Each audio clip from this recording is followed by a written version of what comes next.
அட்டகாசமான அரசியல்வாதியாக அதிரடி பயிற்சி பட்டறை பியூர் பாலிடிக்ஸ். அடுத்த வகுப்புகள் விரைவில் ஆரம்பம். தொடர்புக்கு 7388242442. அனைவருக்கும் வணக்கம். இன்றைய தினம் நம்ம மாண்புமிகு முதலமைச்சர் அவர்களின் லட்சியமான அனைத்து அரசு மருத்துவமனைகளிலும் தரமான சிகிச்சை வழங்கணும் அப்படிங்கிறத அந்த நோக்கத்திற்காக இன்னைக்கு கலைஞர் சூப்பர் ஸ்பெஷாலிட்டி ஹாஸ்பிட்டலில் நம்ம எம்எல்ஏவோட சைதாப்பேட்டை எம்எல்ஏ அவர்களுடன் நம்ம ஆய்வு மேற்கொண்டோம்.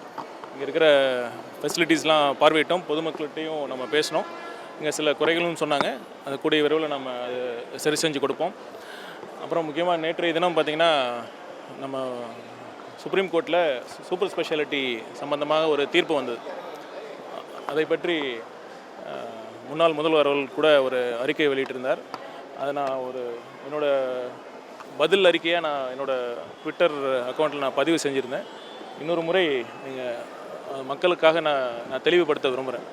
பார்த்திங்கன்னா அந்த ஒரு முன்னாள் முதல்வர் அறிக்கையில் பார்த்திங்கன்னா ஏதோ முதல் முறையாக இது மாதிரி தமிழ்நாட்டில் இருந்து ஒரு சூப்பர் ஸ்பெஷாலிட்டி உயர் சிறப்பு மருத்துவ இடங்களெல்லாம் ஒன்றிய தொகுப்புக்கு வழங்கப்பட்டது போல் அவர் அறிக்கையில் இருந்தது. ஆனால் என்ன உண்மை நிலவரம்னா பார்த்திங்கன்னா 2024 119 இடங்கள், அப்புறம் 2025 145 இடங்கள், அதாவது சூப்பர் ஸ்பெஷாலிட்டி இடங்கள் ஒன்றிய தொகுப்புக்கு நம்ம மாநில அரசால் சரண்டர் செய்யப்பட்டது. ஏன் சரண்டர் செஞ்சாங்கன்னா 2 ரவுண்ட் கவுன்சிலிங் நம்ம ஸ்டேட் நம்ம டைரக்டர் ஆஃப் மெடிக்கல் எஜுகேஷன் அவங்களால கவுன்சிலிங் நடத்தப்பட்டு அவங்க ஒரு மினிமம் கட் ஆஃப் ஃபிக்ஸ் பண்ணுறாங்க. DGHS director general of health services அதாவது 50% மார்க்ஸ் அந்த மினிமம் கட் ஆஃப் அவங்க டிட்டர்மைன் பண்ணுறாங்க. அந்த 50% மார்க்குக்கு கம்மியாக இருக்கிறதுனால நிறைய டாக்டர்ஸ் இருந்ததுனால அந்த 50% கட் ஆஃபுக்கு மேலே குறைவான டாக்டர்ஸே இருந்தனால அதாவது அந்த நமக்கு ஒதுக்கப்பட்ட இடங்களும் ஃபில் ஆகாமல் போயிருந்தது. அதனால் கடந்த திமுக ஆட்சியில் 2024-25 மாநில தொகுப்பிலிருந்து ஃபில் ஆகாத சூப்பர் ஸ்பெஷாலிட்டி இடங்கள் ஒன்றிய தொகுப்புக்கு எந்தவித நிபந்தனையும் இன்றி எந்தவித எதிர்ப்பும் இன்றி சரண்டர் செய்யப்பட்டது. ஆனால் இந்த வருஷம் நம்ம தமிழக முதல்வர் அவரோட ஆட்சி வந்ததுக்கப்புறம் பதவியேற்றதுக்கப்புறம் இந்த மாதிரி இந்த வருஷமும் அதே பிரச்சனை வந்தது. நம்ம பார்த்தோன்னா சுப்ரீம் கோர்ட் டைரக்ஷனே கொடுத்தாங்க. நீங்கள் அன்ஃபில்டு சீட்ஸ் 2 ரவுண்ட் கவுன்சிலிங் முடிந்த பிறகு ஃபில் ஆகாத சீட்ஸை நீங்கள் உடனடியாக ஒன்றிய அரசுக்கு ஒன்றிய தொகுப்புக்கு நீங்கள் சரண்டர் செய்யணும்னு சுப்ரீம் கோர்ட் ஜட்ஜ்மெண்ட் சொன்னாங்க. ஆனால் அதை சரண்டர் பண்ணல. அதை ஹெல்த் செக்ரட்டரி மேலே கண்டெம்ட்டும் சுப்ரீம் கோர்ட்டில் கண்டெம்ட் கேஸும் ஃபைல் பண்ணிட்டாங்க. நம்ம சுப்ரீம் கோர்ட் ஆர்டர் கொடுத்தோம், இன்னும் ஏன் சரண்டர் பண்ணலன்னு சொல்லி அதை எதிர்த்து நாம் ஒரு ரிட் பெட்டிஷன் ஃபைல் பண்ணோம். அதில் தான் தீர்ப்பு வந்தது. என்னென்னா முன்னாடி என்ன நிலைமை இருந்ததுன்னா நம்ம 2024-25 நம்ம சரண்டர் பண்ண பிறகு ஏன் சரண்டர் பண்ணோம், அந்த கட் ஆஃப் மார்க்ஸுக்கு குறைவாக தான் டாக்டர்ஸ் இங்கே மார்க்ஸ் பெற்றிருந்தாங்க நிறைய பேர். அந்த கட் ஆஃப் குறைச்சிருந்தா நம்ம தமிழ்நாட்டு மருத்துவர்கள் மூலமாகவே நம்ம அந்த இடங்களை ஃபில்அப் பண்ணியிருக்க முடியும். நம்ம இங்கே கட் ஆஃப் குறைக்க முடியாமல் ஒன்றிய தொகுப்புக்கு நம்ம வழங்கிய பிறகு அவங்க கட் ஆஃப் குறைச்சி ஆல் இண்டியா கவுன்சிலிங் மூலமாக அந்த இடத்த ஃபில்அப் பண்ணிட்டு இருந்தாங்க. அதனால் தமிழ்நாட்டு மருத்துவர்களுக்கு அந்த கிடைக்க வேண்டிய இடங்கள் கிடைக்காமல் போயிருந்தது. நம்ம இந்த வருஷம் நம்ம ஸ்ட்ராங்காக சுப்ரீம் கோர்ட்டில் என்ன வாதாடணும்னா, கண்டிப்பாக இந்த மாதிரி நாங்கள் எங்ககிட்டயே நிறைய டாக்டர்ஸ், இந்த சர்வீஸ் டாக்டர்ஸ், அரசு மருத்துவர்கள்லாம் இருக்காங்க. கட் ஆஃப் அதிகமாக வச்சது ஒரே காரணத்துக்காக எங்களால் ஃபில்அப் பண்ண முடியல. நாங்கள் உங்களுக்கு சரண்டர் பண்ணிவிட்டு நீங்கள் ஒன்றிய கவுன்சிலிங்கில் நீங்கள் கட் ஆஃபை குறைச்சி ஃபில் பண்ணிங்கன்னா எங்கள் டாக்டர்ஸ், அரசு மருத்துவர்கள்லாம் பாதிக்கப்படுவாங்க நாங்கள் ஸ்ட்ராங்காக வாதிட்டதுனால அப்போ சுப்ரீம் கோர்ட் இன்றைக்கி அந்த ஒரு தெளிவான ஒரு ஜட்ஜ்மெண்ட்டை கொடுத்துருக்காங்க. அதாவது நீங்கள் ஒன்றிய அரசு கவுன்சிலிங் நடத்தலாம், ஆனால் கட் ஆஃபை குறைக்காம தான் நடத்தணும். ஒருவேளை அப்பயும் நீங்கள் ஃபில் பண்ண முடியலன்னா கட் ஆஃபை குறைக்கிற மாதிரி ஒரு முடிவு எடுத்திங்கன்னா கண்டிப்பாக திரும்பவும் மாநில அரசுக்கு அந்த சீட்ஸை நீங்கள் திரும்ப சரண்டர் பண்ணணும்னு சொல்லி ஒரு ஜட்ஜ்மெண்ட் வாங்கியிருக்கோம். இதை பார்த்தீங்கன்னா இப்போ ஹெல்த் செக்ரட்டரி மேலே கண்டெம்ட் வந்திருக்குன்னா அவருக்கான அந்த தைரியத்தை யார் கொடுத்தது? இந்த அரசு தான் கொடுத்தது. நீங்கள் தைரியமாக நீங்கள் சரண்டர் பண்ணாதீங்க, நம்ம கண்டிப்பாக இந்த அரசு நம்ம உங்களோட இருக்கும் அப்படின்னு சொல்லி அந்த கொடுத்த தைரியத்தினாலையும் நம்ம முறையான வாதங்களை எடுத்து வைத்ததுனாலையும் அந்த மூத்த வழக்கறிஞர்களை நாம் அப்பாயிண்ட் பண்ணதுனாலையும் தான் இந்த வெற்றி கிடைச்சது.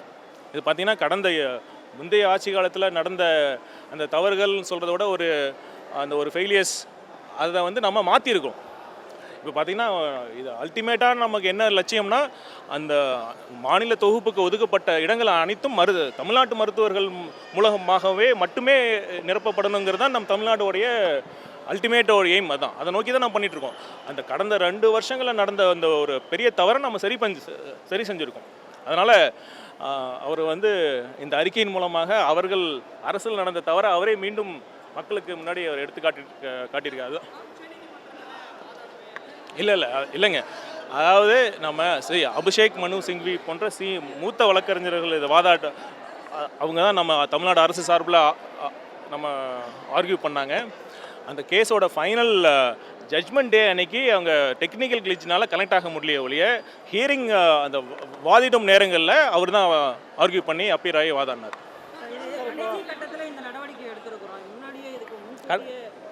கடைசி கட்டத்தில் இல்லைங்க, பார்த்தீங்கன்னா உரிய நேரத்தில் தான் நம்ம சரண்டர் பண்ணாமல் அந்த சுப்ரீம் கோர்ட் ஜட்ஜ்மெண்ட் வர வரைக்கும் நம்ம சரண்டர் பண்ணாமல் தான் இருந்தோம். அதனால் வந்தது பிறகு தான் அந்த கண்டிஷன் சுப்ரீம் கோர்ட்டோட கண்டிஷன்ஸை படி தான் நம்ம சரண்டர் பண்ண போகிறோம்.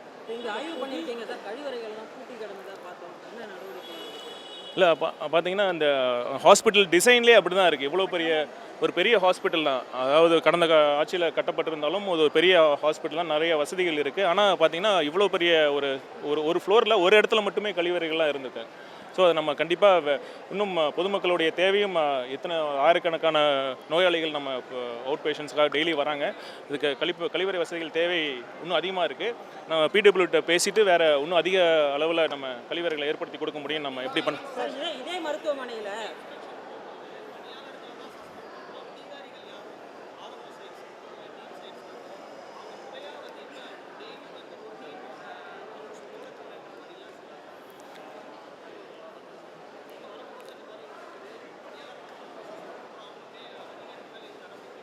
இல்லை, ஆக்சுவலாக பார்த்தீங்கன்னா ரெஸ்பான்சிபிலிட்டி லைஸ் வித் அந்த ஆஃபீஸர்ஸ் தான், மெடிக்கல் ஆஃபீஸர்ஸ் தான். பொறுப்பு அந்த மருத்துவ அதிகாரிகிட்ட தான் இருக்குது. நம்ம தொடர்ந்து அவங்ககிட்ட தான் வலியுறுத்திட்டு இருக்கோம். இந்த மாதிரி கடந்த காலங்கள் மாதிரி நம்ம மக்களுடைய எண்ணங்கள், மக்களுடைய தேவைகள்லாம் நம்ம செவி மடுக்காமல், அவங்களோட என்ன தேவைன்னு புரிஞ்சிக்காமல் நம்ம பணி செய்ய முடியாது அப்படிங்கிற மாதிரி நம்ம தொடர்ந்து சொல்லிட்டு தான் இருக்கிறோம். இந்த மாற்றங்கள் இது கண்டினியூஸ் ப்ராசஸ். கண்டிப்பாக வருங்காலங்களில் இந்த மாதிரி எங்கெங்கெல்லாம் சில கேப்ஸ் இருக்கோ அதெல்லாமே நம்ம சரி செய்ய அனைத்து நடவடிக்கைகள் எடுப்போம். மகப்பேறு நிதி விடுவிக்கப்படவில்லை பல புகார்கள் இருந்துச்சு. மகப்பேறு நிதி விடுவிக்கப்படவில்லை புகார்கள் இருந்துச்சு. தொடர்ந்து டீடைல்ஸ் கொடுங்க, நான் என்னென்ன பார்க்குறேன். அதே மாதிரி ஆயுஷ் மருத்துவர்கள் அலோபதி மருந்துகளை பரிந்துரைக்கிறாங்க. யாருங்க? ஆயுஷ் மருத்துவர்கள் அலோபதி மருந்துகளை தனியாக கிளினிக் நடத்தி பரிந்துரைக்கிறதா பல இடங்களில் குற்றச்சாட்டுகள். அதே மாதிரி பதிவு செய்யாத மருத்துவர்களும் அங்கங்கே கிளினிக் வச்சு பண்ணிட்டு இல்லை, ஆயுஷ் சில மெடிசின்ஸை ப்ரிஸ்கிரைப் பண்ணலாம். நீங்கள் ஏதாவது ஸ்பெசிஃபிக்காக அந்த மாதிரி இருந்ததுன்னா சொல்லுங்கள், கண்டிப்பாக இது மாதிரி அது ஆக்ஷன் எடுக்கலாம்.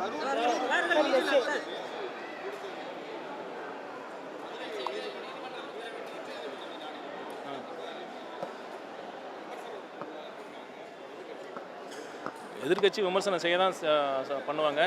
இது பார்த்திங்கன்னா அது ஒரு அரசு ஒரு தவறுனால தான் நடந்தது. அதாவது பார்த்திங்கன்னா அவ்வளோ பெரிய கூட்ட நெரிசலில் அது அந்த சட்டம் ஒழுங்கை பாதுகாக்க வேண்டிய கடமை அரசில். ஸோ அது என்ன காரணங்களால் நடந்தது சிபிஐ விசாரிச்சுட்டு இருக்காங்க. ஆனால் என்னென்னா அங்கே ஒரு ஃபெயிலியர் ஆஃப் அட்மினிஸ்ட்ரேஷன் தான் இருந்தது. ஸோ அதற்காக தான் நம்ம அந்த வேலைவாய்ப்பை நம்ம ஏற்படுத்தி கொடுத்தோம். கண்டிப்பாக உச்சநீதிமன்றத்தில் எங்களுக்கான அதுக்கான நியாயம் கிடைக்கும்னு நாங்கள் நம்புகிறோம். காலி பணியிடங்களை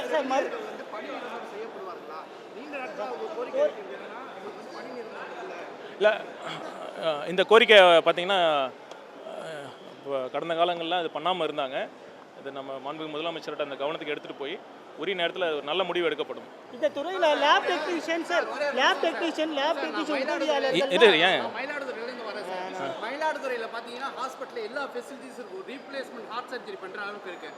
ஆனால் ஒரு எமர்ஜென்சிக்கு ஒரு டாக்டர் அட்டன் பண்ணுறது கூட ஃபெசிலிட்டி எல்லாருமே report to Tiruvarur, report to Thanjavur தான் டைவர்ட் பண்ணிக்கிட்டு இருக்காங்க. இதை பாருங்கள், எங்கள் அப்பா அம்மாவுக்கு மாதம் நான் அங்கேருந்து 3 நாள் இங்கே தங்கி ட்ரீட் பண்ணி கிடைக்கிறேன். ஏன்னா இங்கே தான் எனக்கு எல்லா அக்சசிபிலிட்டியுமே கிடைக்குது.